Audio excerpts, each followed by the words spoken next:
Yo, I got an apprenticeship. Yay! After listening to a couple of horror stories from an artist that joined us recently, I feel lucky that I found it. But let's talk about how I actually got the apprenticeship. So let me just start by saying I had no contacts in terms of tattooing. I had no friends that were professionals, so I was going in completely blind.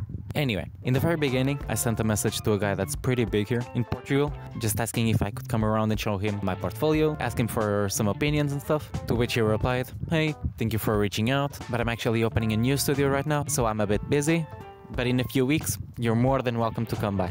But obviously, I couldn't stand still for weeks, so I just said thank you, and kept messaging and visiting studios, always getting rejected from them not having enough space, or simply not looking for any apprentices at the moment. And each week that passed, the list of studios I actually wanted to work at got thinner and thinner. Meanwhile, a few weeks had gone by, so I decided to visit the guy I mentioned earlier. And guess what? The moment I walk in, he was right there at the entrance, just packing some books and cleaning stuff. So I walk in, I messaged him a few weeks earlier, and we ended up talking about tattooing, drawing, and life for almost 2 hours. So, thank you, Nelson. But after talking about all that, and him giving me a portfolio review, he mentions 3 studios that might fit my style and might accept me. Out of those 3, I messaged 2, but honestly it was mostly focused on 1, because it seemed like it'd have the same aesthetic I was going for.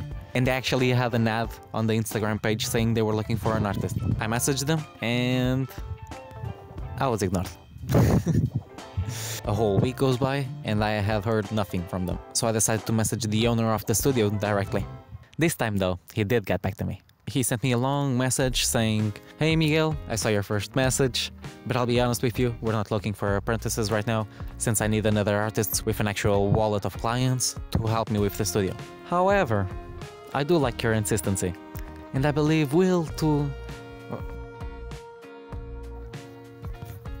However, I do like your determination, and I like your insistency, and it seems to me you have the will to learn. So, why don't you come by tomorrow morning and we'll talk?" So I just answered, "I'll be there." Oh my god, this flight.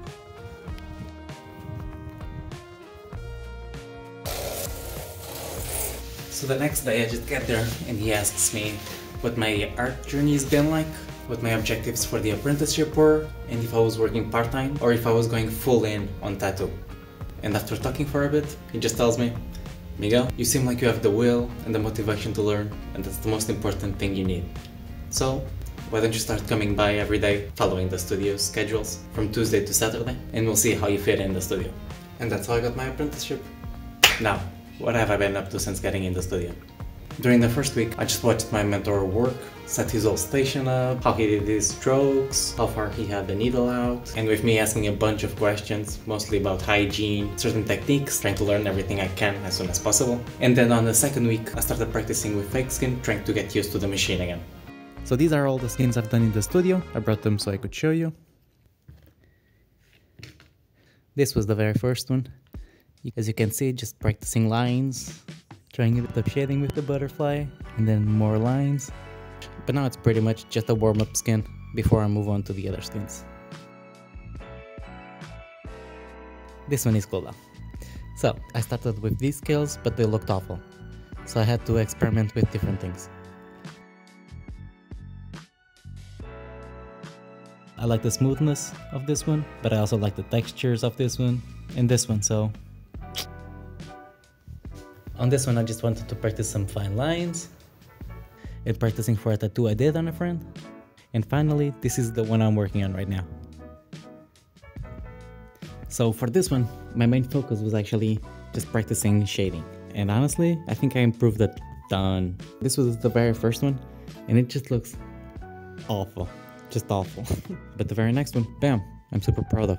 And the third one as well, but I don't even want to tell you how long I talk with them. It's part of it, and it's okay. And in the last month, I've done 4, 6, 7, around 7 tattoos on friends, charging apprentice rates.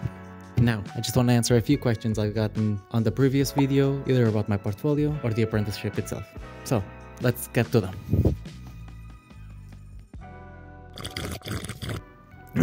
Alright, so, starting right off. This one is regarding the last video. Are your pieces painted traditionally, or is everything digital? Digital.